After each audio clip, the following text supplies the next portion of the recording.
They're going to draft you into this, and they'll decide, no more draft boards, if you stay here or if you go overseas.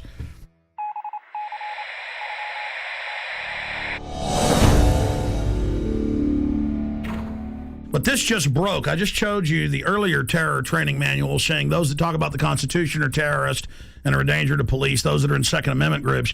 Here is the MIAC strategic report, and this is 2/2009, the modern militia movement. And they mix in here people that believe there's 9 FEMA regions, people that believe there's a NAPTA superhighway, and they show the official NAPTA superhighway map the government put out. Doesn't exist. Those that don't want RFID chips being planted with them, and they mix it in then with white supremacists and others, and they say, we want you to understand the terrorist symbols. It's don't tread on me flag of the founding fathers. You know, the flag of the founding fathers, all of it. We're going to go over this. This is amazing. They say in there that there is, no such thing as a New World Order banking takeover, as hundreds of newspapers a day say there will be a new bank of the world that you pay carbon taxes to. It just doesn't exist. You're insane terrorist if you believe it. I remember my grandfathers, and it was normal just when you were at the dinner table, or even my dad, to explain how governments work and how history worked. And they taught the military, you don't have the military on the streets, and we're here to defend the Constitution, Bill of Rights, not what the president says if it violates that.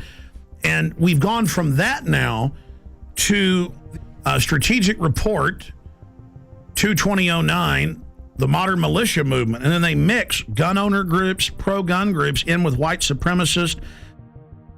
They say those that believe in a new world order, these theories vary, but most always involve a globalist dictatorship. They show, and I'm putting on screen right now, official North American Union SPP maps that have been on CNN of how they're going to have every major highway be an international toll road from Mexico up into the deep north of Canada. And they just say it doesn't exist. These people are insane. I mean, this is a high level of psyop, isn't it, Gerald Celente? Well, that's the way they always do things. They lump them all together, and it's one size fits all. I have a question. Do you believe that the military will fire on its people? They're going to stage riots, and then it's going to look like, they stopped the riots. It's reasonable to set the precedent. Like, we do have FEMA camps for medical care and where you can stay. The troops are here to help at car wrecks. That's how they're rolling it out. And I believe that, I think the way they're going to manipulate the military, I think a lot of them are going to fire on U.S. citizens. Because that's a question we're going to pose in the Trends Journal in the next edition. And I happen to agree with you. They'll stage riots. We always see these people that they call anarchists that always have black, always have dressed in black and have masks on. They've been caught being police sorry, go ahead. No, exactly. No, I agree with you. And I think that they are going to fire on the people, unfortunately. No, don't shoot me, please! Don't shoot me! I haven't done anything! Don't shoot! In this training manual that's going out to police everywhere in the country, it has a, don't tread on me flag. It shows America, freedom to fascism, and the film Zeitgeist in it. We just showed that, and shows it next to the Turner Diaries, which was a white supremacist thing about killing police. So see how they do guilt by association.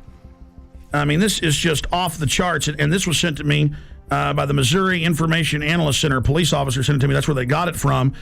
And I've seen these in Texas versions and others. It's the same thing, but they're updating it. I mean, how do they say none of this exists and then mix in mainstream things that are happening with white supremacists and tell police that people are dangerous if they're into this?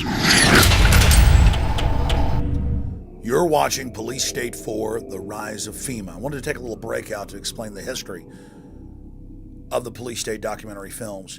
In 1999, in 2000 and 2001, I made the seminal Police State films that were a viral success on the web and on VHS and DVD. Fast forward 8 years later, it's all come true. Not because I have a crystal ball, but because I'm looking at government documents, I'm looking at the facts, I'm looking at their own white papers. If we can expose the FEMA camps and the executive orders and the shadow government, their system will fail. I've made the film, Police State 4. It's now up to you to get it out to everyone you know. And yes, we need your support. We offer and promote the fact that they're free on YouTube, Google, and thousands of other video sites. We put them out for free.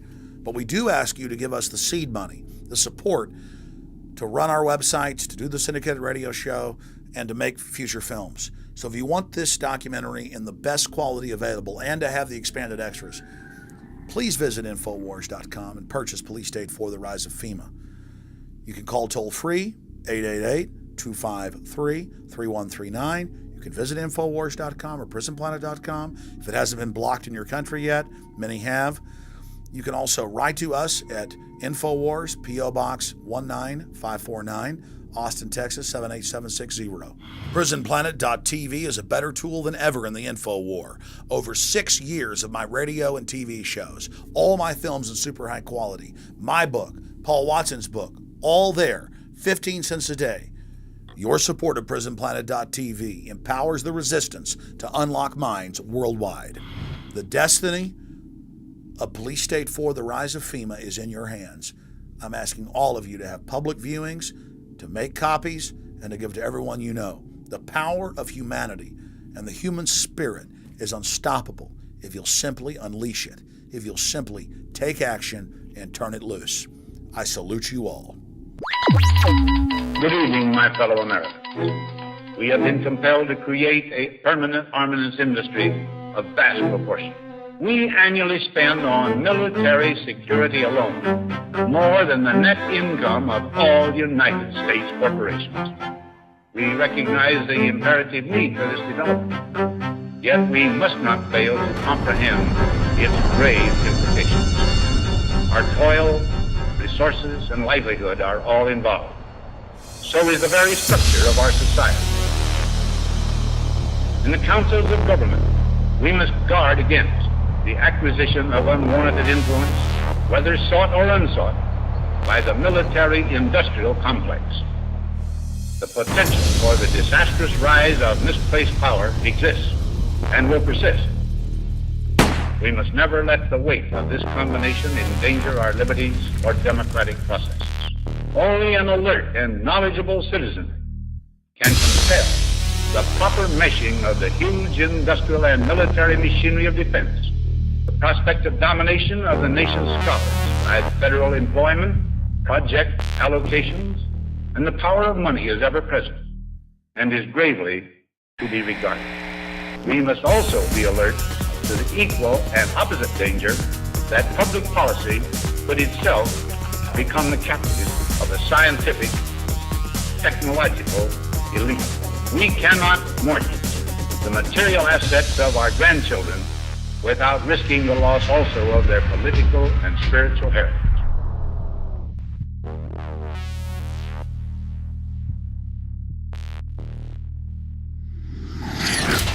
Well, I think terrorism is being practiced on the residents of the city of Oakland because many of the retired teachers, retired military people have informed me that they understand what's going on, and it's not anything that relates to humanitarian training whatsoever. This is a psychological, as we in the research community say, this is a psyops. They're preparing people for what is coming, not what is being presented today. So you're saying they're preparing people to accept it with incrementalism? That is correct. Like the old frog example. You know, you put the frog in the water and you just gradually continue to raise the heat on the water until the frog is cooked. And that's the way it works. The problem is that the local people in general, just will not take their heads out of the sand. I'm going to tell everyone I can, listen, we have a serious problem. And it's called a police state. It's called a police state.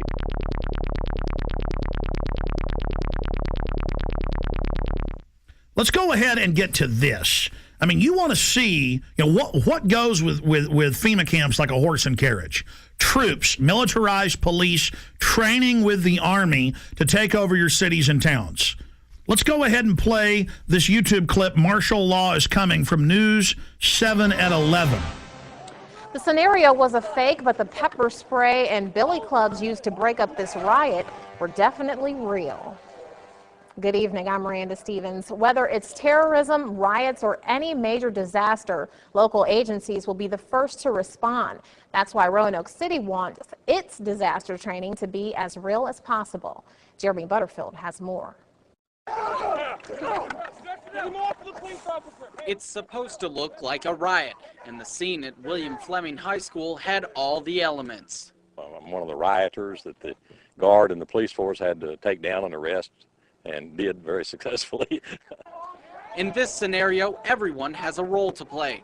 The rioters were ready to fight back as Roanoke Police, Roanoke Fire, local National Guard troops, and members of the Virginia Defense Force secured perimeters and moved in to make the arrests. Prior to 9/11, these organizations couldn't communicate and did not work together. They worked to support each other, but not together. And with the recent events of the last 3 to 5 years, we've become